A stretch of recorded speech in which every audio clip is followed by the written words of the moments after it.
Light चली जाए तो सिर्फ कुछ सेकंड्स में ही हम परेशान हो जाते हैं। फ़ैन रुक जाता है, फ़ोन डिस्चार्ज होने लगता है और पूरी लाइफ जैसे किसी ने पॉज कर दी हो। लेकिन जिस इलेक्ट्रिसिटी के बिना हम एक घंटा भी नहीं रुक सकते, आखिर वो होती क्या है, कैसे बनती है और तार के अंदर ट्रैवल कैसे करती है। इस चैप्टर में हम current, potential difference, resistance, Ohm's law और इलेक्ट्रिसिटी के हर कॉन्सेप्ट को बिल्कुल बेसिक से सिंपल लैंग्वेज और इजी एनिमेशन के साथ समझेंगे। तो बिना किसी कन्फ्यूजन के चलिए स्टार्ट करते हैं चैप्टर 11 इलेक्ट्रिसिटी। इलेक्ट्रिसिटी को समझने से पहले हमें समझना होगा कि इलेक्ट्रिक चार्ज क्या होता है। चार्ज एक बेसिक प्रॉपर्टी है जो हर मैटर के पार्टिकल्स में होती है। इसका सिंबल Q होता है। चार्ज दो टाइप्स के होते हैं, पॉजिटिव एंड नेगेटिव। जो लाइक चार्जेस होते हैं यानी कि पॉजिटिव पॉजिटिव या फिर नेगेटिव नेगेटिव, ये एक दूसरे को रिपल करते हैं, एक दूसरे को पसंद नहीं करते, एक दूसरे को दूर धकेलते हैं। और जो अनलाइक चार्जेस होते हैं यानी कि पॉजिटिव और नेगेटिव, ये एक दूसरे को अट्रैक्ट करते हैं। अनलाइक चार्जेस यानी कि अपोजिट चार्जेस, जो एक दूसरे को अपनी तरफ खींचते हैं। अब बात करते हैं चार्ज की एसआई यूनिट की। चार्ज की जो एसआई यूनिट होती है वो कूलाम होती है, यानी कि सी से रिप्रेजेंट होती है। सबसे छोटा इंडिपेंडेंट चार्ज इलेक्ट्रॉन या प्रोटॉन पर होता है, जिसे फंडामेंटल चार्ज कहते हैं। इसकी वैल्यू होती है 1.6 इंटू 10⁻⁻19 कूलाम। इसी चार्ज के मूवमेंट की वजह से इलेक्ट्रिक करंट प्रोड्यूस होता है। अब अगले टॉपिक में हम समझेंगे कि इलेक्ट्रिक करंट क्या होता है। अब तक हमने चार्ज के बारे में पढ़ा, लेकिन सिर्फ चार्ज का होना ही काफ़ी नहीं है। इलेक्ट्रिसिटी तब काम करती है जब चार्जेस मूव करते हैं। इसी मूविंग चार्ज को हम इलेक्ट्रिक करंट कहते हैं। इसकी डेफिनेशन कुछ इस तरह होती है: electric current is the rate of flow of electric charge through a conductor per unit time. इस डेफिनेशन को सिंपल लैंग्वेज में समझते हैं। मान लीजिए कि एक वायर है। अगर उस वायर के किसी एक पॉइंट से हर सेकंड चार्ज पास हो रहा है, तो हम कहते हैं कि उस वायर में करंट फ्लो हो रहा है। यानी एक सेकंड में जितना चार्ज फ्लो करेगा उतना ही करंट होगा।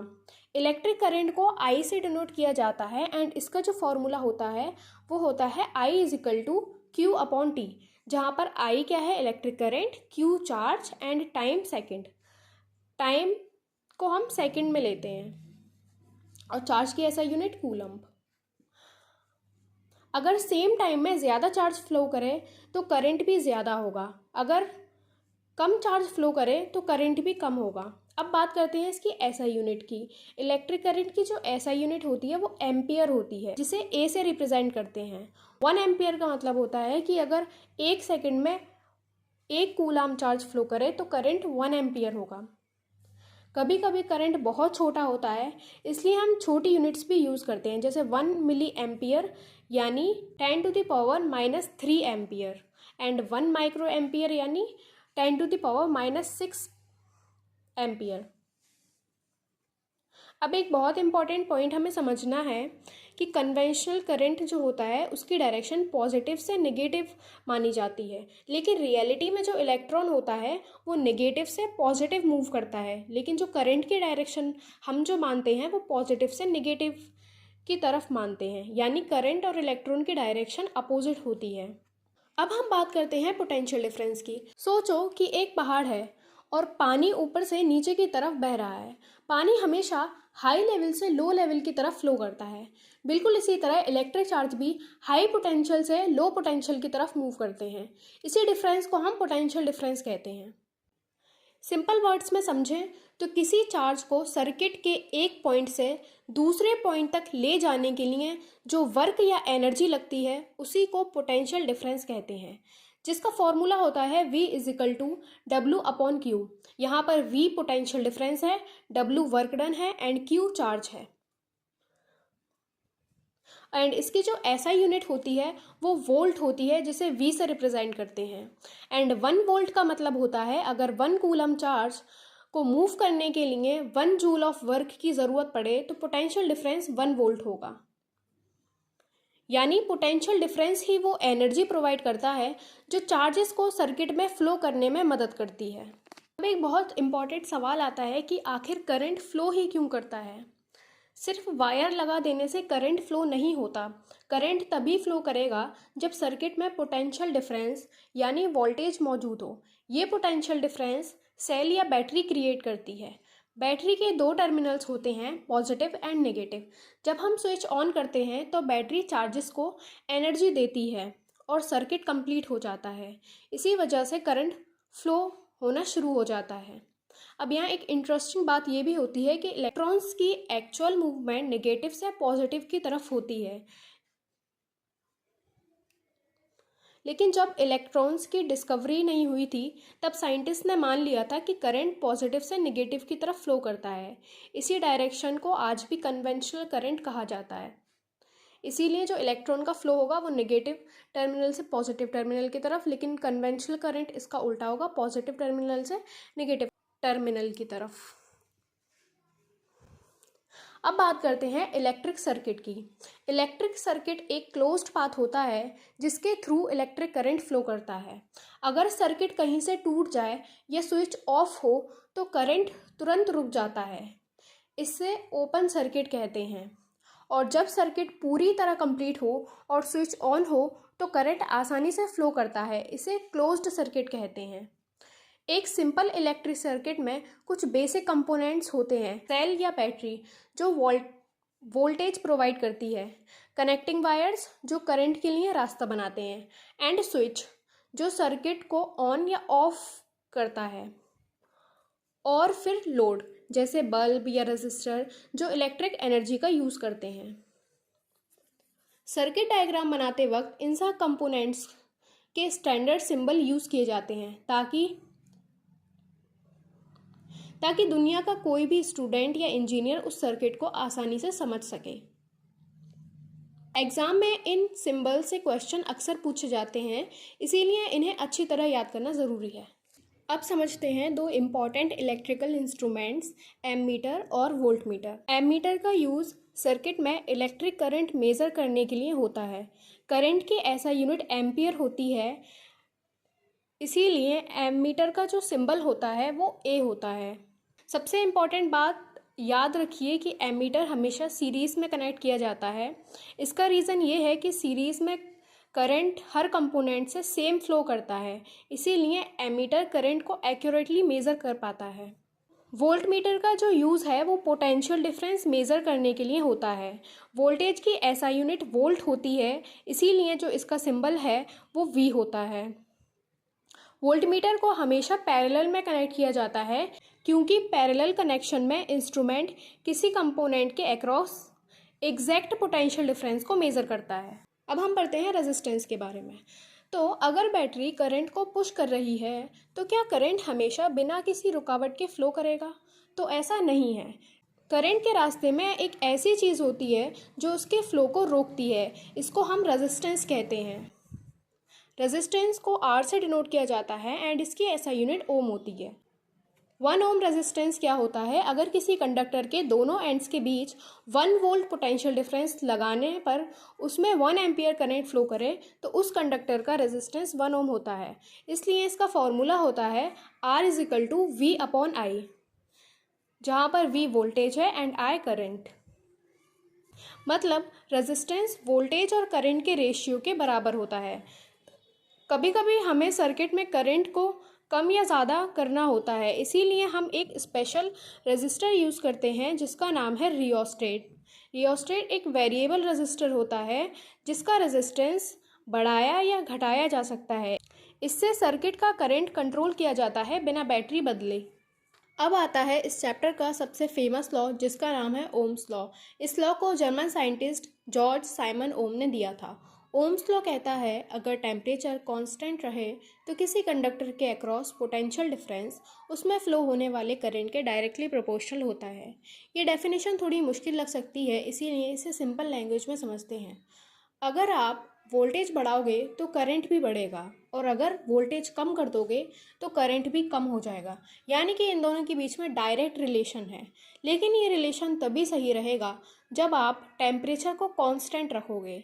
इस रिलेशन को हम कुछ इस तरह लिखते हैं, V is directly proportional to I, जिसमें अगर हम डायरेक्टली प्रोपोर्शनल का साइन हटा के इक्वल टू का लगाएंगे तो यहाँ पर एक कांस्टेंट लगेगा जिसका नाम है R यानी रेजिस्टेंस। तो ये जो V is equal to I R की जो इक्वेशन है इसी को हम ओम्स लॉ कहते हैं, जहाँ पर V वोल्टेज है, I current and R resistance. अब देखते हैं ओम्स लॉ ग्राफ पर कैसे दिखाई देता है। जब हम वोल्टेज को एक्स एक्सिस और करंट को वाई एक्सिस पर प्लॉट करते हैं तो एक सीधी लाइन मिलती है जो ओरिजिन से पास होती है।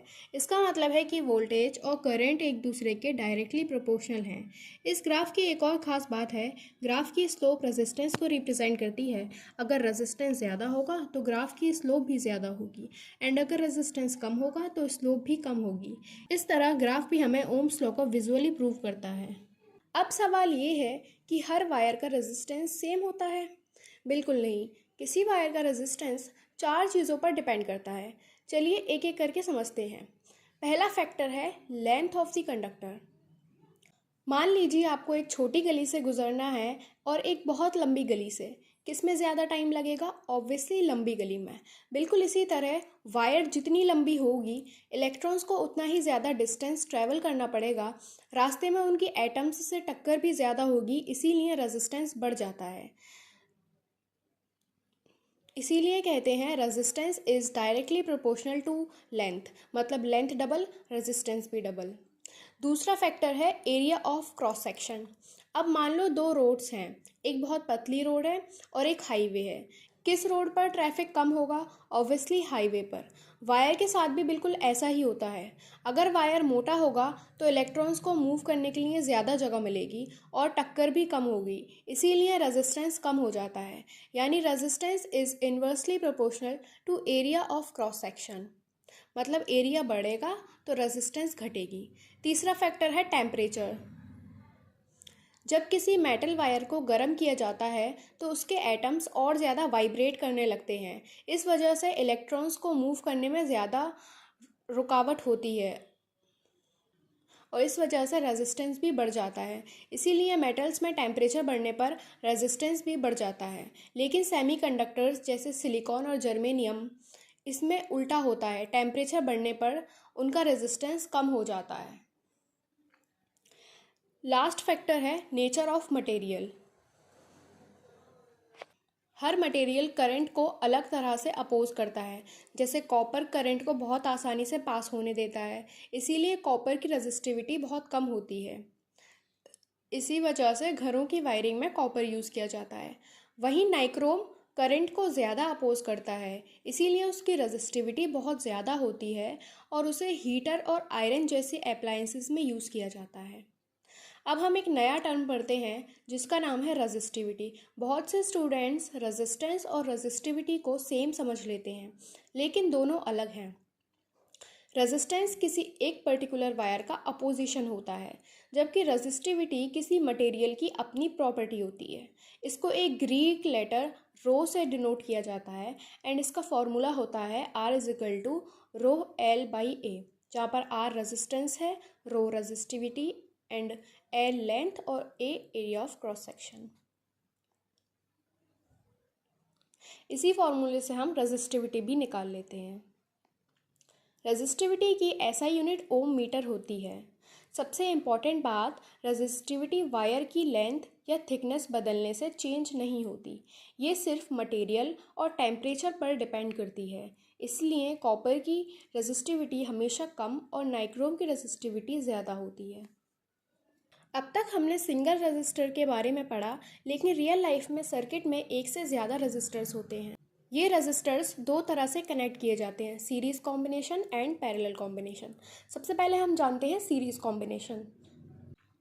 जब 2 या 2 से ज़्यादा रेजिस्टर्स को एंड टू एंड यानी एक के बाद एक कनेक्ट किया जाता है तो इसे सीरीज़ कॉम्बिनेशन कहते हैं। इस कनेक्शन की सबसे इम्पॉर्टेंट बात यह है कि करंट हर रेजिस्टर से सेम फ्लो होता है, मतलब I is equal to I1 is equal to I2 is equal to I3।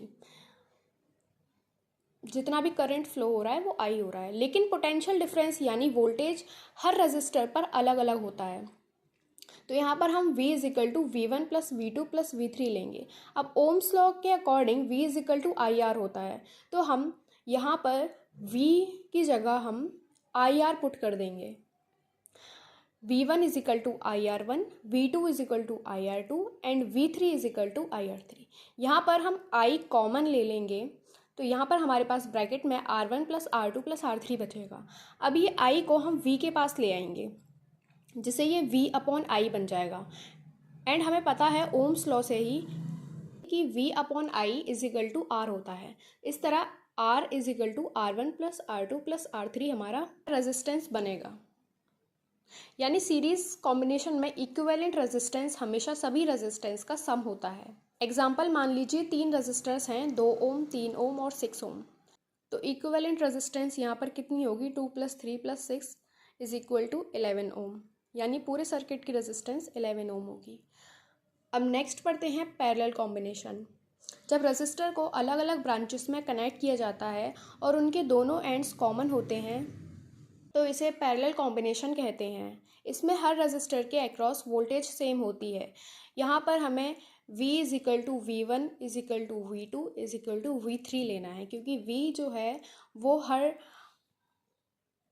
Resistor पर सेम है, लेकिन करंट यहाँ ब्रांच में डिवाइड हो रहा है तो यहाँ पर करंट जो है वो डिफरेंट है। तो पहला वाला current I1 plus I2 plus I3।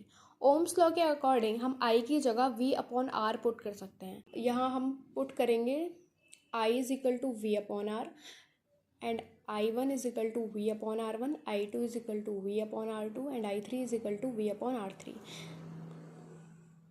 यहाँ पर फिर से हम V को कॉमन ले लेंगे एंड यहाँ V इससे कैंसिल हो जाएगा, जिसके बाद हमारे पास 1 upon R equivalent is equal to 1 upon R1 plus 1 upon R2 and 1 upon R3। यानी पैरेलल कॉम्बिनेशन में हम रेजिस्टेंस को डायरेक्टली ऐड नहीं करते बल्कि उनके रेसिप्रोकल्स को ऐड करते हैं। याद रखना है आपको कि सीरीज़ में करंट सेम होगा लेकिन वोल्टेज डिवाइड हो जाएगा, पैरेलल में सेम वोल्टेज रहेगा लेकिन करंट डिवाइड हो जाएगा। बस ये चीज़ें आपको याद रखनी है। अब हमने सीरीज़ और पैरेलल कॉम्बिनेशन को समझ लिया, लेकिन एक इम्पॉर्टेंट क्वेश्चन है, घर की वायरिंग में पैरेलल कॉम्बिनेशन ही क्यों यूज़ होता है, सीरीज़ क्यों नहीं? तो इनका जवाब इन एडवांटेजेस में छुपा हुआ है। पैरेलल कॉम्बिनेशन की पहली एडवांटेज है इंडिपेंडेंट फंक्शनिंग। इसमें हर डिवाइस अपनी अलग ब्रांच में कनेक्ट होती है। अगर एक डिवाइस ख़राब हो जाए या बंद कर दी जाए तो बाकी डिवाइस पर कोई असर नहीं होता। एग्जाम्पल के लिए अगर आपकी रूम का फ़ैन ख़राब हो जाए तब भी लाइट और चार्जिंग सॉकेट नॉर्मल काम करते हैं, लेकिन सीरीज़ कॉम्बिनेशन में अगर एक डिवाइस ख़राब हो जाए या सर्किट टूट जाए तो पूरा सर्किट ओपन हो जाता है और सभी डिवाइसेस बंद हो जाती हैं। इसी वजह से सीरीज़ वायरिंग घरों में यूज़ नहीं की जाती। दूसरा एडवांटेज है सेम वोल्टेज। पैरेलल कॉम्बिनेशन में हर डिवाइस के अक्रॉस सेम पोटेंशियल डिफरेंस यानी सेम वोल्टेज होती है। अगर सोर्स 220 वोल्ट का है तो फ़ैन को भी 220 वोल्ट मिलता है एंड बल्ब को भी और टीवी को भी। इस वजह से हर अप्लायंस अपनी रेटेड वोल्टेज पर सही तरीके से काम करते हैं। सीरीज़ कॉम्बिनेशन में वोल्टेज डिवाइस के बीच डिवाइड हो जाती है। इससे किसी डिवाइस को कम वोल्टेज मिलती है एंड किसी को ज़्यादा। तीसरा है रिड्यूस रेजिस्टेंस। पैरेलल कॉम्बिनेशन में जैसे जैसे हम और ब्रांचेस या डिवाइस ऐड करते हैं टोटल इक्विवेलेंट रेजिस्टेंस कम हो जाती है। रेजिस्टेंस कम होने का मतलब है कि करंट आसानी से फ्लो कर सकता है, इसीलिए इलेक्ट्रिक अप्लायंसेस को रिक्वायर्ड करंट मिल जाता है और उनकी परफॉर्मेंस बेटर हो जाती है। आखिरी है easy to add device. Parallel combination का एक और एडवांटेज है कि नए डिवाइस को हम इजीली ऐड या रिमूव कर सकते हैं बिना बाकी डिवाइस को अफेक्ट किए।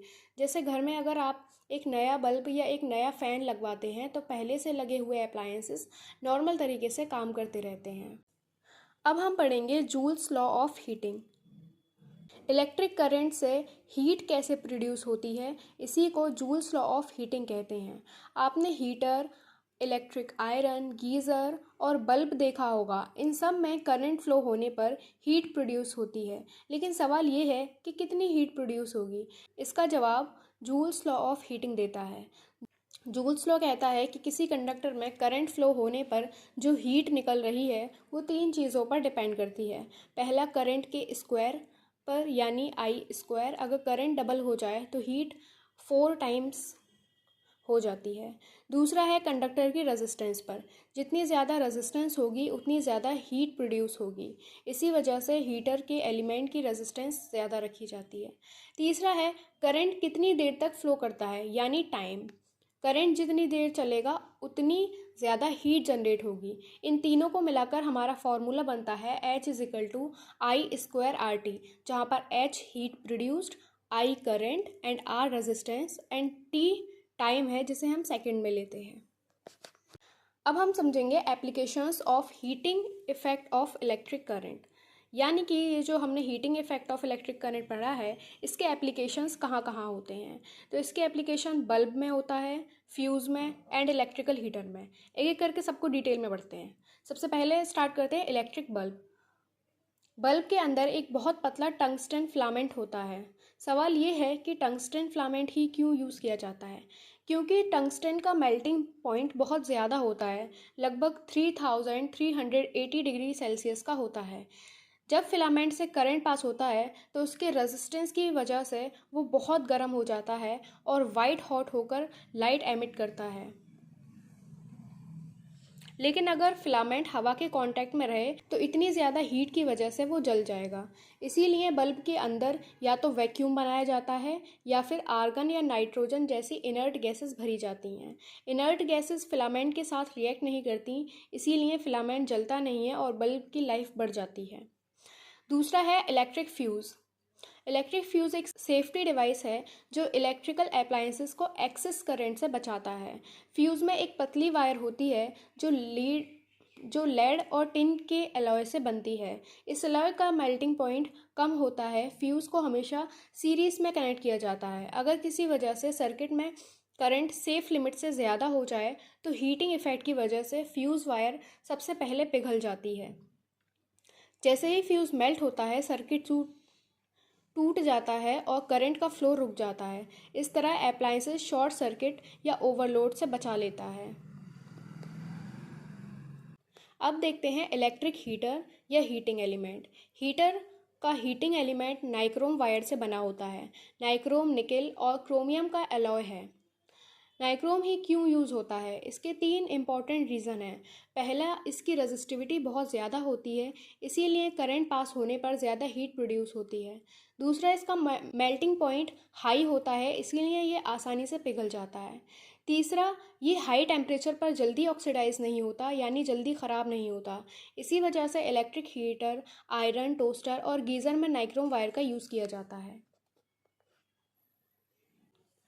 अब हम समझेंगे इलेक्ट्रिकल पावर। सबसे पहले एक सिंपल सवाल, अगर 2 इलेक्ट्रिकल हीटर्स और दोनों एक ही काम करते हैं लेकिन पहला हीटर पानी को 2 मिनट में गर्म कर देता है और दूसरा हीटर 5 मिनट लेता है, तो कौन सा ज़्यादा पावरफुल होगा? ऑब्वियसली जो कम टाइम ले रहा है उसकी पावर ज़्यादा होगी। यही आइडिया इलेक्ट्रिकल पावर का है। इलेक्ट्रिकल पावर क्या होती है? इलेक्ट्रिकल एनर्जी कितनी तेज़ी से कंज्यूम या कन्वर्ट हो रही है, इसी को इलेक्ट्रिकल पावर कहते हैं। दूसरे शब्दों में power is equal to rate of doing electrical work.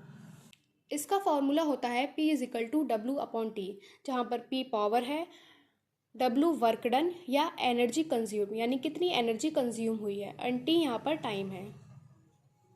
इसका फॉर्मूला ऐसा भी हो सकता है P= change in energy upon time. इसकी एसआई यूनिट वॉट होती है। 1 वॉट का मतलब होता है कि कोई डिवाइस 1 सेकेंड में 1 जूल ऑफ एनर्जी कंज्यूम कर रही है। अब यहाँ पर पावर के कुछ इंपॉर्टेंट फार्मूला हैं। ओम्स लॉ और पावर फार्मूला को कंबाइन करके हमें 3 इंपॉर्टेंट फार्मूलाज मिलते हैं। P=VI जब वोल्टेज और करंट दिए हो, P=I²R जब करंट और रेजिस्टेंस दिए हो, एंड P=V²/R जब वोल्टेज और रेजिस्टेंस दिए हो। क्वेश्चन में जो भी वैल्यूज़ दी होगी उसी के हिसाब से हमें फॉर्मूला लगाना है। अब पढ़ते हैं इस चैप्टर का लास्ट टॉपिक, जिसका नाम है electrical energy and commercial unit of energy. अब एक सवाल आता है कि बिजली का बिल किस बेसिस पर बनता है, पावर के बेसिस पर या एनर्जी के बेसिस पर? तो जवाब है एनर्जी के बेस पर। पावर सिर्फ बताती है कि कोई अप्लायंसेस कितनी तेज़ी से एनर्जी यूज़ कर रहा है, जबकि इलेक्ट्रिक एनर्जी बताती है कि टोटल कितनी एनर्जी कंज्यूम हुई है। इलेक्ट्रिक एनर्जी वो टोटल इलेक्ट्रिकल वर्क या एनर्जी है जो इलेक्ट्रिकल डिवाइस करंट फ्लो होने पर कंज्यूम करता है। अगर कोई अप्लायंसेस ज़्यादा देर तक चलता है तो वो ज़्यादा एनर्जी कंज्यूम करेगा। इलेक्ट्रिक एनर्जी का बेसिक फार्मूला है E is equal to P into T, energy is equal to power into time. अब जब हम फार्मूला सब्स्टिट्यूट करते हैं तो हम जानते हैं P is equal to V I होता है, तो यहाँ पर E is equal to V I T बन जाएगा। और ओम्स लॉ की हेल्प से हम यहाँ E is equal to I square R T भी बना सकते हैं। और E is equal to V square upon R into T, ये भी एनर्जी का फार्मूला है, हम सब्सटीट्यूट करके बनाते हैं। ये 4 फार्मूला एग्जाम के लिए इंपॉर्टेंट है। क्वेश्चन में जो भी वैल्यूज़ दी हो उसके हिसाब से फार्मूला चूज़ करना है। इलेक्ट्रिकल एनर्जी की ऐसा यूनिट जूल होती है क्योंकि energy is equal to power into time, power की वॉट है और टाइम की सेकेंड, और 1 जूल बराबर होता है 1 वॉट इंटू 1 सेकेंड के। अब समझते हैं कमर्शियल यूनिट ऑफ एनर्जी। अब एक इम्पॉर्टेंट क्वेश्चन, अगर घर का इलेक्ट्रिसिटी बिल जूल में बनाया जाए तो नंबर्स बहुत बड़े हो जाएंगे। इसीलिए इलेक्ट्रिसिटी डिपार्टमेंट एक बड़ी यूनिट यूज़ करता है जिसे किलो वॉट आवर कहते हैं। इसी को हम 1 यूनिट भी कहते हैं। यानी जब आपके इलेक्ट्रिसिटी बिल में लिखा होता है 100 यूनिट्स, इसका मतलब होता है 100 kilowatt hour energy consume हुई है। 1 किलो वाट आवर का मीनिंग होता है 1 किलो वाट पावर का अप्लायंस 1 घंटे तक चले। अब इसे जूल में कन्वर्ट करते हैं तो 1 किलो वाट में 1000 वाट होते हैं एंड 1 आवर में 3600 सेकेंड्स होते हैं। Energy is equal to power into time लगाएं तो यहाँ हम पावर की जगह 1000 वाट लगाएंगे एंड टाइम की जगह 3600 सेकेंड लगाएंगे। तो यहाँ हमारे पास 36 लाख जूल्स आ जाते हैं। यानी 1 किलो वाट आवर में 3.6 इंटू 10⁻6 जूल्स होते हैं। तो यहाँ पर हमारा चैप्टर ख़त्म होता है। I hope you enjoy the video and आपको एक्सप्लेनेशन पसंद आया होगा। मिलते हैं नेक्स्ट वीडियो में, तब तक के लिए बाय।